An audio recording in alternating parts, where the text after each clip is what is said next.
In today's update, we are covering Ukrainian drone strikes, Russian demands, and NATO, US policy on Ukrainian strikes, North Korean support to Russia, Moldovan destabilization efforts, Armenian peace summit participation, and Russian mobilization and force generation efforts.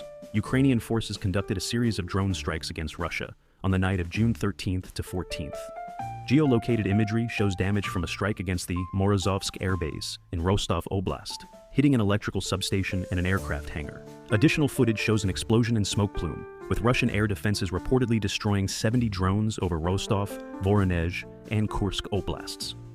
Voronezh Governor Alexander Gusev stated debris from downed drones damaged fuel tanks at an oil depot. Russian President Vladimir Putin outlined demands for Ukraine's capitulation for peace negotiations. These include recognizing Russia's annexation of Ukrainian territories, aiming to undermine the June 15th to 16th Global Peace Summit in Switzerland.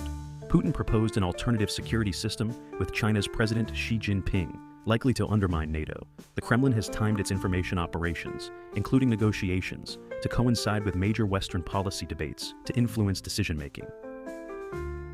An unnamed senior U.S. Department of Defense official reportedly said the Biden administration has no imminent plans to lift restrictions on Ukrainian forces striking Russian military targets with U.S.-provided weapons.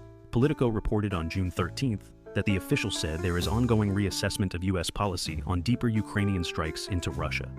ISW assesses that the Biden administration's limited policy change permitting Ukraine to use U.S.-provided weapons to strike some Russian military targets has reduced Russia's ground sanctuary by only 16%. A South Korean defense official stated that North Korea may have sent up to 4.8 million artillery shells to Russia. South Korean Defense Minister Shin Won-sik stated that South Korea detected at least 10,000 shipping containers moving from North Korea to Russia, which could hold up to 4.8 million artillery shells.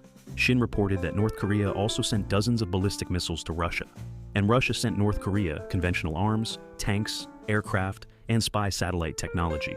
Shin reported that Putin will likely seek more North Korean munitions in his upcoming visit to North Korea. Putin and Medvedev's information operations are part of ongoing efforts to destabilize Moldova and prevent its accession to the EU. Moldovan General Police Inspectorate head Viorel Cernăuteanu stated on June 13th that Russia is spending at least $2 million per month to fund affiliates of US-sanctioned Moldovan opposition politician Ilan Shor. Cernăuteanu stated the Kremlin is spending this money to pay off debts accrued during the fall 2023 elections and protests. Cernăuteanu also stated that the Kremlin uses carriers who receive about $150 to $200 for transporting large amounts of money into Moldova. Medvedev threatened Armenia on the eve of Armenian Security Council Secretary Armen Grigoryan's attendance at the June 15th to 16th Global Peace Summit in Switzerland. Grigoryan announced on June 14th that he would participate but did not state whether other senior Armenian officials would attend. Radio Free Europe reported that the Russian Ministry of Foreign Affairs previously condemned Grigoryan's participation in a Ukrainian-initiated peace forum in Malta in October 2023. Medvedev accused the US, European Union, and NATO of attempting to sever the friendship between Armenia and Russia and called agreements with Western institutions neo-colonial mousetraps. Russian President Vladimir Putin stated on June 14th that there are almost 700,000 Russian personnel in the Special Military Operations Zone, which includes occupied Ukraine and areas within Russia bordering Ukraine.